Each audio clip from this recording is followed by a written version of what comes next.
Привет, друзья! Вы знаете, сегодня расстрел. Расстрел Сбербокса дождались. На канале Технозон я сегодня вам объясню, почему Сбербокс попал в расстрел. Хотя, наверное, мой обзор вы уже видели, раз вы смотрите этот выпуск. Ну и поговорим с вами немножечко о типах покупателей на Smart TV боксов. Поэтому это будет такой немножко шуточный, немножко интересный, немножко расстрельный обзор. Поехали!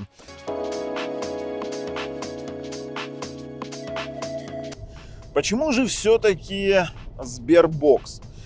Дело в том, что Сбербокс по определению дерьмобокс, и это даже относится не к качеству сборки этого бокса, сделан он действительно качественно, это тот же самый Tiva Stream, это тот же самый Oka, и нормальный процессор в принципе, это своем нормальный пульт, и можно было сделать действительно хорошую коробку, которую можно было бы использовать в полном объеме. Но давайте так, по порядку. Первое, меня очень сильно возмутило то, что некоторые обзорщики, некоторые YouTube-каналы показывали его как 4К бокс, но 4К бокс подразумевает под собой поддержку 4К во всех приложениях, а, к сожалению, YouTube, как мы не бились, 720p. К тому же, второе, нам не понравилось то, что нельзя установить сторонние приложения, абсолютно ни одного, никакого. Плюс там нет Play Market, нет подвязки под Google Play аккаунт. Невозможно использовать те плеера, которые тебе нравятся. Третье, это конкретного заставляют покупать те сервисы, которые там предустановлены. Сейчас многие мне скажут, что преимущество Сбербокса в том, что там презентовали какую-то облачную платформу для игр от Сбера, сколько там, 3 игры на старте, это раз. Во-вторых, я не верю, что они переплюнут GFN, да, GFN.ru. А давайте теперь сравним величину корпораций, например, той же Nvidia и того же Сбера. Так вот, где будет стриминг лучше, где будут игры лучше, и если уж Nvidia не может до конца нормально решить все проблемы стриминга, то поверьте, у Сбербокса это не получится и подавно. И самый главный аргумент, почему это говнобокс, потому что людей заставляют быть клиентами Сбербанка. То есть фактически, не являясь Сбербанк клиентом, ты не можешь использовать этот ТВ-бокс. И в конечном итоге все приходят к выводу, что это дерьмо. И сколько, если вы не верите, откройте мой обзор, честный обзор на этот самый Сбербокс и почитайте комментарии. Там людей просто разрывает от ярости от этого Сбербокса. Ну да и хрен с тем Сбербоксом. Сейчас доедем, расстреляем его к чертовой бабушке. Давайте немножко поговорим сегодня о типах покупателей Smart TV боксов. И я с такими сталкиваюсь каждый день в комментариях в нашей группе Telegram. Но перед этим, кстати, подпишитесь, нажмите колокольчик. Очень много еще информационных видосов. У нас в 2021 году очень много всего интересного появится на канале. Невероятно много. Поэтому, подписавшись, вы это действительно не пропустите. Ну что ж, поехали. Мы для себя выделили, у нас даже есть такая инфографика, мы собирали долго, да, статистику, сколько мы, где-то с год собирали эту статистику. И у нас есть даже, видите, даже заметки на полях, 6 категорий. Мы их выделили в 6 категорий покупателей Smart TV боксов, которые заходят к нам в чат. Первое – это умник. Это, наверное, самая интересная категория. Почему? Потому что они все знают. Они все всем советуют. Они разбираются во всех тонкостях Smart TV бокса строения. Они знают все программы, они знают все прошивки. Но почему-то, мать его, эти умники покупают что-то на Allwinner или на Rockchip по причине того, что там картинка лучше. Им никакие аргументы не действуют. И именно эти умники составляют большую часть нашего чата. Не большую часть нашего чата, люди просвещаются. Составляют большую часть тех, кто залетает в чат именно, знаете, там, залетел 6000 человек и давай всем рассказывать, как он все знает.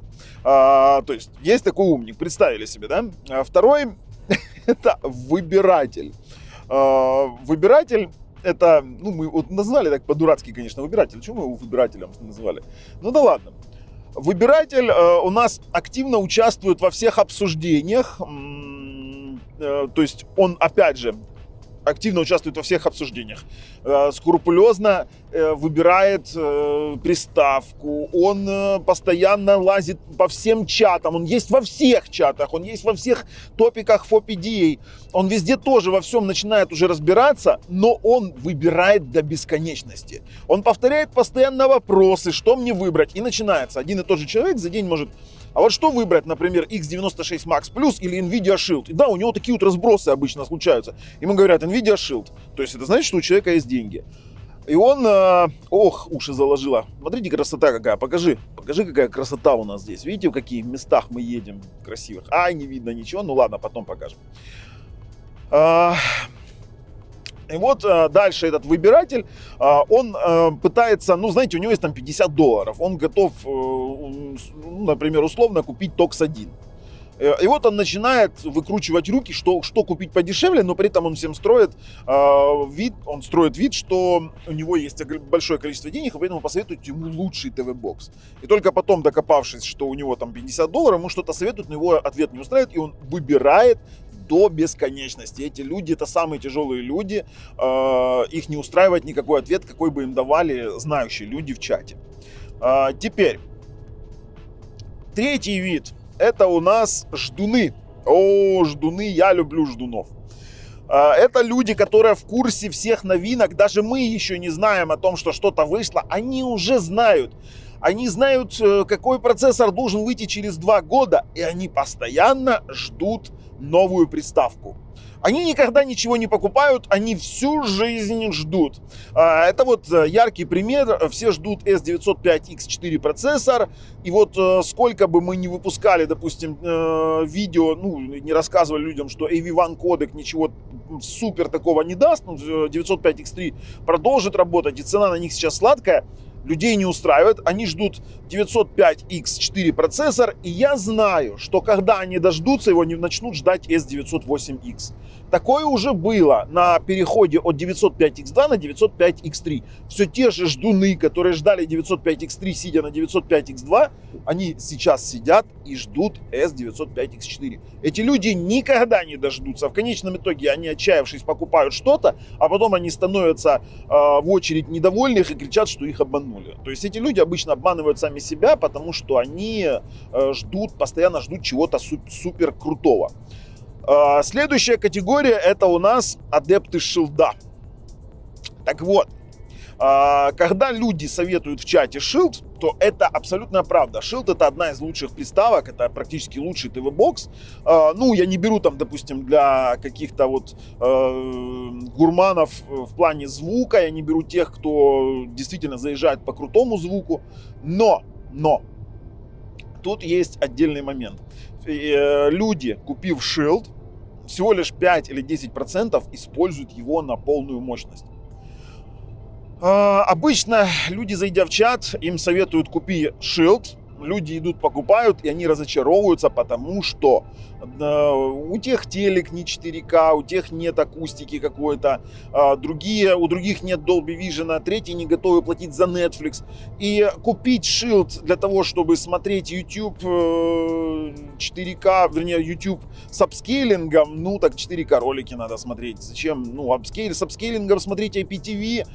Зачастую те, кто покупает конкретно для IPTV, они не имеют такой возможности смотреть на 4К телевизоре. И вот это вот правда. Вот возьмите, вот у нас есть, Артем, привет тебе огромный, это вот не в обиду тебе сказано, вот ты купил Shield, ты от него безумно тащишься, но ты тоже не используешь его возможности на полное. Да, ты развернул Plex, ты по максимуму из него выжил, но у тебя нет акустики. Элементарно. Ты не используешь Shield для того, чтобы воспроизвести те 192 кГц 24 бит, которые он может вывести. А пятая категория — это девочки-девочки. И вот Анечка, которая сейчас снимает этот выпуск, она машет, она как раз к ней относится. Это вот очень редко к нам залетают девочки-девочки, потому что они заходят с вопросом: ребята, какой ТВ-бокс купить за $50? Им что-то советуют, какую-нибудь эту. В конечном итоге им советуют Shield, они покупают, мило уходят и смотрят на нем Мегого. Все. Это вот девочки-девочки. Это вот зачастую вот так вот. Какой у тебя ТВ-бокс, кстати? Тива, да. Что ты на нем делаешь? YouTube смотрю. YouTube смотрит. Все. И Мегого. Ну, Да, и раз в месяц Мегого. Очуметь, да, купить Тива, да, из Штатов для того, чтобы смотреть на нем YouTube и Мегого. Все, ну, да ладно, благо он стоит копейки. Ну, относительно копейки.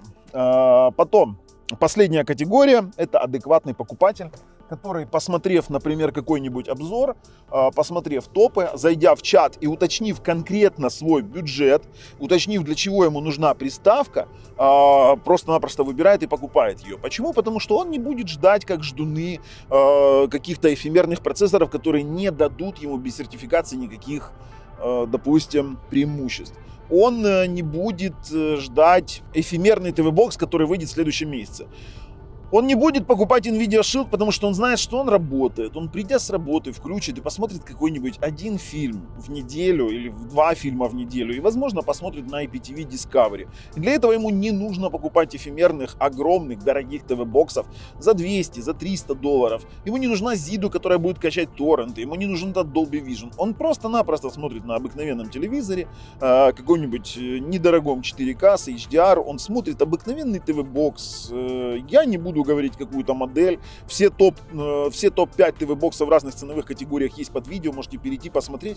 И он просто покупает и смотрит. Знаете, это люди относятся к категории, которые для себя наконец-то определились в этой фразе. Вот знаете, есть фраза «вам шашечки или ехать». Так вот, это те, которые выбирают просто-напросто вариант ехать. Но мы уже с вами доезжаем и будем с вами разбирать наш Сбербокс и нахрен расстреливать. Поэтому поехали.